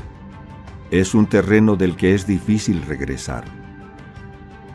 Cuando atraviesas montañas boscosas, desfiladeros abruptos u otros accidentes difíciles de atravesar, a esto se le llama terreno desfavorable. Cuando el acceso es estrecho y la salida es tortuosa, de manera que una pequeña unidad enemiga puede atacarte, aunque tus tropas sean más numerosas, a este se le llama terreno cercado. Si eres capaz de una gran adaptación, puedes atravesar este territorio. Si solo puedes sobrevivir en un territorio luchando con rapidez, y si es fácil morir si no lo haces, a este se le llama terreno mortal. Las tropas que se encuentran en un terreno mortal están en la misma situación que si se encontraran en una barca que se hunde o en una casa ardiendo. Así pues, no combatas en un terreno de dispersión. No te detengas en un terreno ligero. No ataques en un terreno clave, ocupado por el enemigo. No dejes que tus tropas sean divididas en un terreno de comunicación. En terrenos de intersección, establece comunicación. En terrenos difíciles, entra aprovisionado. En terrenos desfavorables, continúa marchando. En terrenos cercados, haz planes. En terrenos mortales, lucha. En un terreno de dispersión, los soldados pueden huir. Un terreno ligero es cuando los soldados han penetrado en territorio enemigo, pero todavía no tienen las espaldas cubiertas. Por eso, sus mentes no están realmente concentradas y no están listos para la batalla. No es ventajoso atacar al enemigo en un terreno clave. Lo que es ventajoso es llegar primero a él.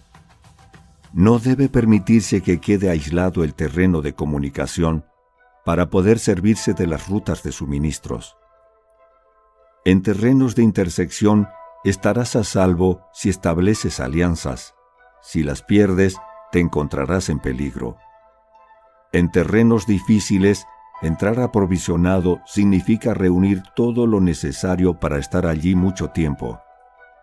En terrenos desfavorables, ya que no puedes atrincherarte en ello, debes apresurarte a salir. En terreno cercado, introduce tácticas sorpresivas. Si las tropas caen en un terreno mortal, todo el mundo luchará de manera espontánea. Por esto se dice, sitúa a las tropas en un terreno mortal y sobrevivirán.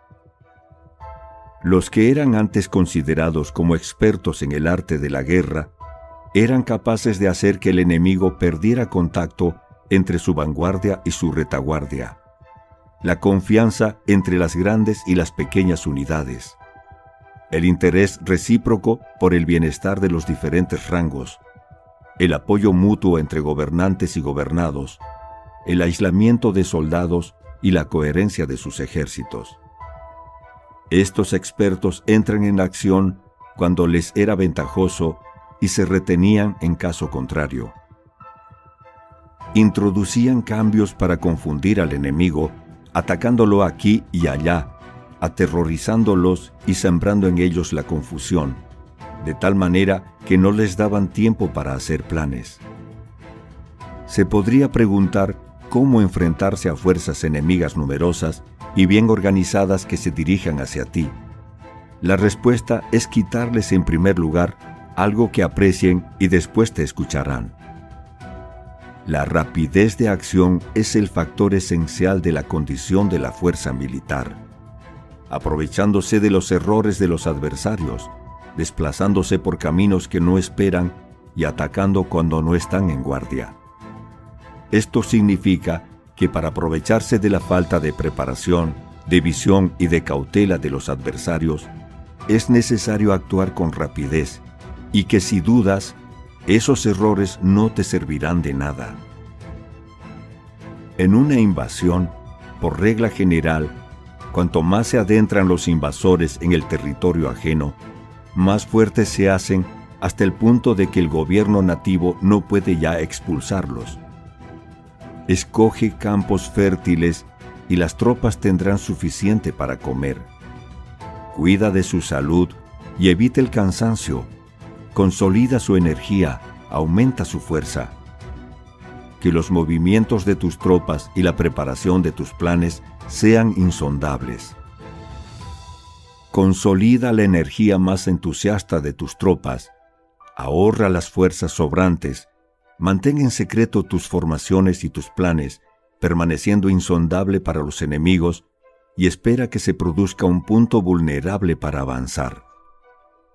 Sitúa a tus tropas en un punto que no tenga salida, de manera que tengan que morir antes de poder escapar. Porque, ante la posibilidad de la muerte, ¿qué no estarán dispuestos a hacer?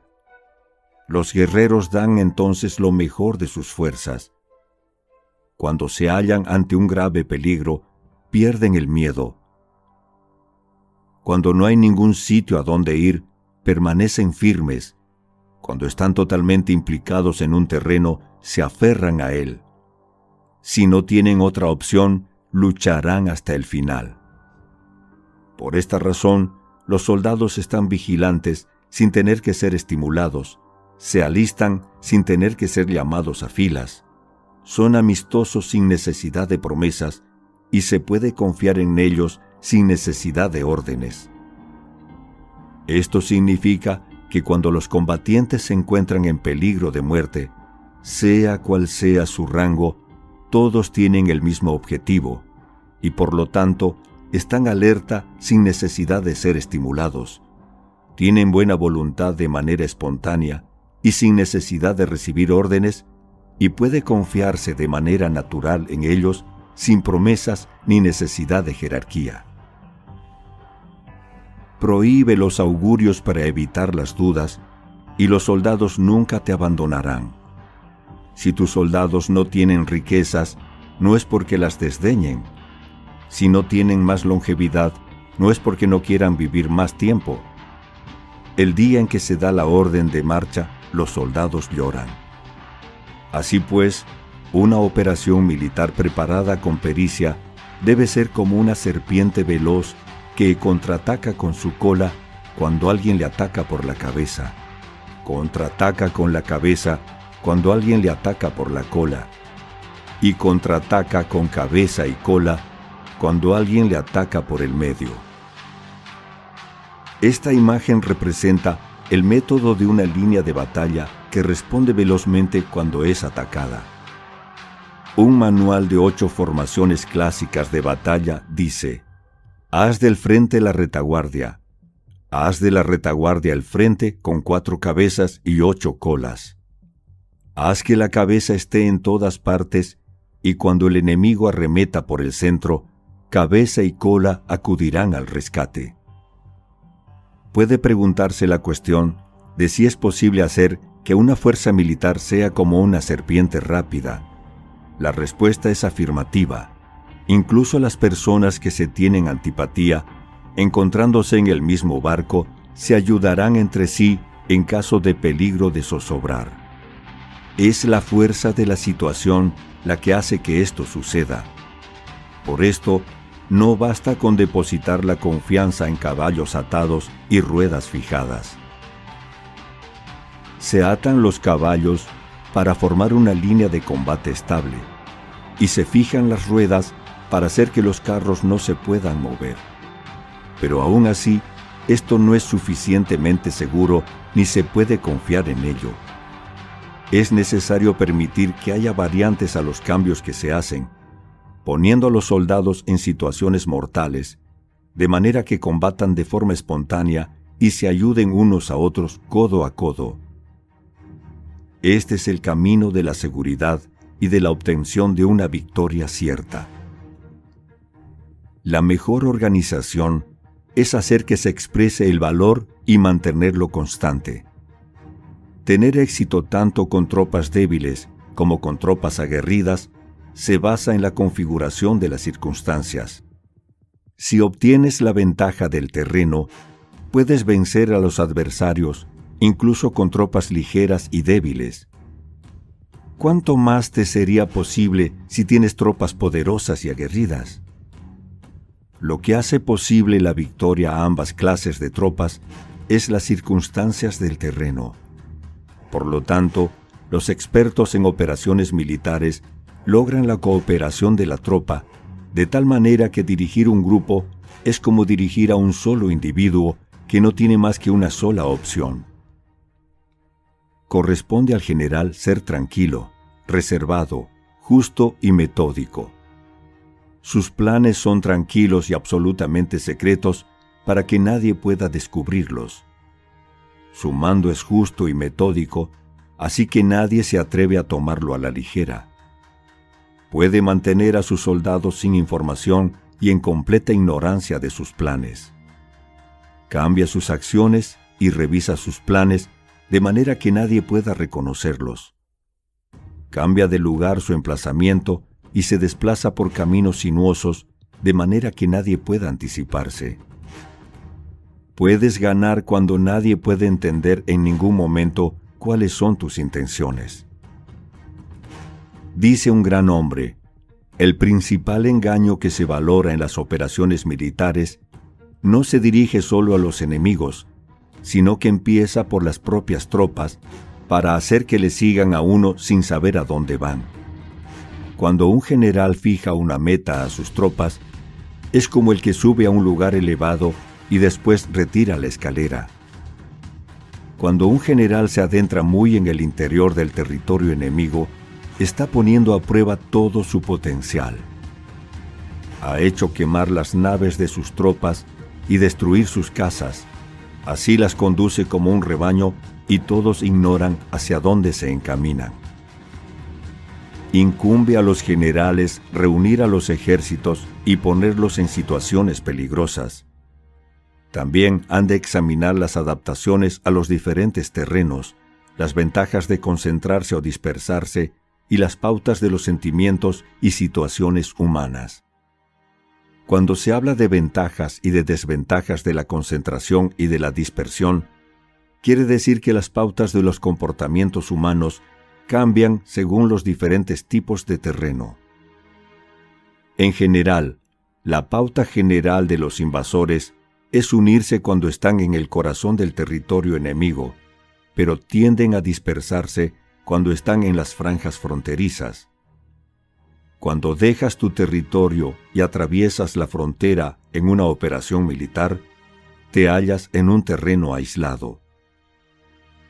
Cuando es accesible desde todos los puntos, es un terreno de comunicación. Cuando te adentras en profundidad, estás en un terreno difícil. Cuando penetras poco, estás en un terreno ligero. Cuando a tus espaldas se hallen espesuras infranqueables y delante pasajes estrechos, estás en un terreno cercado. Cuando no haya ningún sitio a donde ir, se trata de un terreno mortal. Así pues, en un terreno de dispersión, yo unificaría las mentes de los soldados. En un terreno ligero, las mantendría en contacto. En un terreno clave, les haría apresurarse para tomarlo. En un terreno de intersección, prestaría atención a la defensa. En un terreno de comunicación, establecería sólidas alianzas. En un terreno difícil, aseguraría suministros continuados. En un terreno desfavorable, urgiría a mis tropas a salir rápidamente de él. En un terreno cercado, cerraría las entradas. En un terreno mortal, indicaría a mis tropas que no existe ninguna posibilidad de sobrevivir. Por esto, la psicología de los soldados consiste en resistir cuando se ven rodeados, luchar cuando no se puede evitar y obedecer en casos extremos. Hasta que los soldados no se ven rodeados, no tienen la determinación de resistir al enemigo hasta alcanzar la victoria.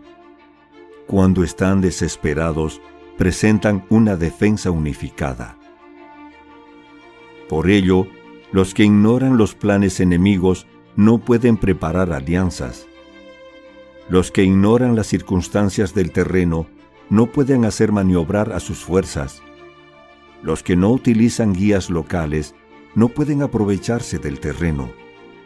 Los militares de un gobierno eficaz deben conocer todos estos factores. Cuando el ejército de un gobierno eficaz ataca un gran territorio, el pueblo no se puede unir. Cuando su poder sobrepasa a los adversarios, es imposible hacer alianzas. Si puedes averiguar los planes de tus adversarios, aprovéchate del terreno y haz maniobrar al enemigo de manera que se encuentre indefenso. En este caso, ni siquiera un gran territorio puede reunir suficientes tropas para detenerte. Por lo tanto, si no luchas por obtener alianzas, ni aumentas el poder de ningún país, pero extiendes tu influencia personal amenazando a los adversarios, todo ello hace que el país y las ciudades enemigas sean vulnerables. Otorga recompensas que no estén reguladas y da órdenes desacostumbradas. Considera la ventaja de otorgar recompensas que no tengan precedentes. Observa cómo el enemigo hace promesas sin tener en cuenta los códigos establecidos. Maneja las tropas como si fueran una sola persona. Empléalas en tareas reales, pero no les hables. Motívalas con recompensas, pero no les comentes los perjuicios posibles. Emplea a tus soldados solo en combatir, sin comunicarles tu estrategia. Déjales conocer los beneficios que les esperan, pero no les hables de los daños potenciales. Si la verdad se filtra, tu estrategia puede hundirse. Si los soldados empiezan a preocuparse, se volverán vacilantes y temerosos. Colócalos en una situación de posible exterminio y entonces lucharán para vivir. Ponles en peligro de muerte y entonces sobrevivirán. Cuando las tropas afrontan peligros, son capaces de luchar para obtener la victoria. Así pues, la tarea de una operación militar es fingir acomodarse a las intenciones del enemigo. Si te concentras totalmente en este, puedes matar a su general aunque estés a kilómetros de distancia. A esto se llama cumplir el objetivo con pericia.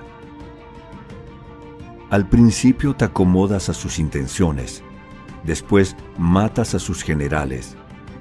Esta es la pericia en el cumplimiento del objetivo. Así, el día en que se declara la guerra, se cierran las fronteras, se rompen los salvoconductos y se impide el paso de emisarios. Los asuntos se deciden rigurosamente desde que se comienza a planificar y establecer la estrategia desde la casa o cuartel general. En rigor, en los cuarteles generales, en la fase de planificación, se refiere al mantenimiento del secreto. Cuando el enemigo ofrece oportunidades, aprovéchalas inmediatamente.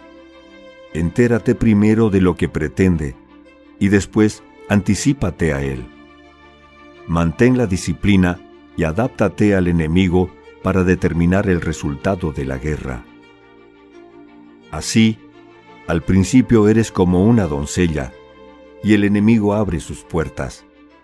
Entonces, tú eres como una liebre suelta y el enemigo no podrá expulsarte. Capítulo 12. Sobre el arte de atacar por el fuego. Existen 5 clases de ataques mediante el fuego: quemar a las personas, quemar los suministros, quemar el equipo, quemar los almacenes y quemar las armas. El uso del fuego tiene que tener una base y existen ciertos medios. Existen momentos adecuados para encender fuegos, concretamente cuando el tiempo es seco y ventoso. Normalmente, en ataques mediante el fuego, es imprescindible seguir los cambios producidos por este. Cuando el fuego está dentro del campamento enemigo, prepárate rápidamente desde afuera. Si los soldados se mantienen en calma cuando el fuego se ha declarado, espera y no ataques. Cuando el fuego alcance su punto álgido, síguelo, si puedes. Si no, espera. En general, el fuego se utiliza para sembrar la confusión en el enemigo y así poder atacarle. Cuando el fuego puede ser prendido en campo abierto, no esperes a hacerlo en su interior. Hazlo cuando sea oportuno. Cuando el fuego sea atizado por el viento, no ataques en dirección contraria a este. No es eficaz luchar contra el ímpetu del fuego, porque el enemigo luchará en este caso hasta la muerte. Si ha soplado el viento durante el día, a la noche amainará. Un viento diurno cesará al anochecer. Un viento nocturno cesará al amanecer. Los ejércitos han de saber que existen variantes de las 5 clases de ataques mediante el fuego y adaptarse a estas de manera racional. No basta saber cómo atacar a los demás con el fuego. Es necesario saber cómo impedir que los demás te ataquen a ti. Así pues, la utilización del fuego para apoyar un ataque significa claridad, y la utilización del agua para apoyar un ataque significa fuerza. El agua puede incomunicar, pero no puede arrasar. El agua puede utilizarse para dividir a un ejército enemigo, de manera que su fuerza se desuna y la tuya se fortalezca. Ganar combatiendo o llevar a cabo un asedio victorioso sin recompensar a los que han hecho mérito trae mala fortuna y se hace merecedor de ser llamado avaro. Por eso se dice que un gobierno esclarecido lo tiene en cuenta y que un buen mando militar recompensa el mérito. No moviliza sus tropas cuando no hay ventaja que obtener, ni actúa cuando no hay nada que ganar, ni luchan cuando no existe peligro. Las armas son instrumentos de mal augurio, y la guerra es un asunto peligroso. Es indispensable impedir una derrota desastrosa, y por lo tanto, no vale la pena movilizar un ejército por razones insignificantes. Las armas solo deben utilizarse cuando no existe otro remedio. Un gobierno no debe movilizar un ejército por ira, y los jefes militares no deben provocar la guerra por cólera. Actúa cuando sea beneficioso, en caso contrario, desiste. La ira puede convertirse en alegría y la cólera puede convertirse en placer, pero un pueblo destruido no puede hacérsele renacer, y la muerte no puede convertirse en vida. En consecuencia, el gobierno esclarecido presta atención a todo esto. y un buen mando militar lo tiene en cuenta. Esta es la manera de mantener a la nación a salvo y de conservar intacto a su ejército. Capítulo 13. Sobre la concordia y la discordia. Una operación militar significa un gran esfuerzo para el pueblo, y la guerra puede durar muchos años para obtener una victoria de un día. Así pues, fallar en conocer la situación de los adversarios por economizar en aprobar gastos para investigar y estudiar a la oposición es extremadamente inhumano, y no es típico de un buen jefe militar, de un consejero de gobierno, ni de un gobernante victorioso.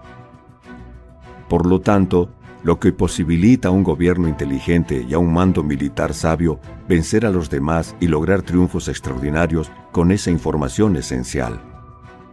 La información previa no puede obtenerse de fantasmas ni espíritus, ni se puede tener por analogía, ni descubrir mediante cálculos. Debe obtenerse de personas que conozcan la situación del adversario. Existen 5 clases de espías: el espía nativo, el espía interno, el doble agente, el espía liquidable y el espía flotante. Cuando están activos todos ellos, nadie conoce sus rutas. A esto se le llama genio organizativo y se aplica al gobernante. Los espías nativos se contratan entre los habitantes de una localidad. Los espías internos se contratan entre los funcionarios enemigos. Los agentes dobles se contratan entre los espías enemigos. Los espías liquidables transmiten falsos datos a los espías enemigos. Los espías flotantes vuelven para traer sus informes. Entre los funcionarios del régimen enemigo se hallan aquellos con los que se puede establecer contacto y a los que se puede sobornar para averiguar la situación de su país y descubrir cualquier plan que se trame contra ti. También pueden ser utilizados para crear desavenencias y desarmonías. En consecuencia, nadie en las Fuerzas Armadas es tratado con tanta familiaridad como los espías, ni a nadie se le otorgan recompensas tan grandes como a ellos, ni hay asunto más secreto que el espionaje. Si no se trata bien a los espías, pueden convertirse en renegados y trabajar para el enemigo. No se pueden utilizar a los espías sin sagacidad y conocimiento. No puede uno servirse de espías sin humanidad y justicia. No se puede obtener la verdad de los espías sin sutileza. Ciertamente es un asunto muy delicado. Los espías son útiles en todas partes. Cada asunto requiere un conocimiento previo. Si algún asunto de espionaje es divulgado antes de que el espía haya informado, éste y el que lo haya divulgado deben eliminarse. Siempre que quieras atacar a un ejército, asediar una ciudad o atacar a una persona, has de conocer previamente la identidad de los generales que la defienden, de sus aliados, sus visitantes, sus centinelas y de sus criados. Así pues, haz que tus espías averigüen todo sobre ellos. Siempre que vayas a atacar y a combatir, debes conocer primero los talentos de los servidores del enemigo, y así puedes enfrentarte a ellos según sus capacidades. Debes buscar a agentes enemigos que hayan venido a espiarte, sobornarlos e inducirlos a pasarse a tu lado, para poder utilizarlos como agentes dobles. Con la información obtenida de esta manera, puedes encontrar espías nativos y espías internos para contratarlos. Con la información obtenida de estos, puedes fabricar información falsa sirviéndote de espías liquidables. Con la información así obtenida, puedes hacer que los espías flotantes actúen según los planes previstos. Es esencial para un gobernante conocer las 5 clases de espionaje, y este conocimiento depende de los agentes dobles. Así pues, estos deben ser bien tratados. Así, solo un gobernante brillante o un general sabio que puede utilizar a los más inteligentes para el espionaje puede estar seguro de la victoria. El espionaje es esencial para las operaciones militares y los ejércitos dependen de él para llevar a cabo sus acciones. No será ventajoso para el ejército actuar sin conocer la situación del enemigo. Y conocer la situación del enemigo no es posible sin el espionaje. Fin.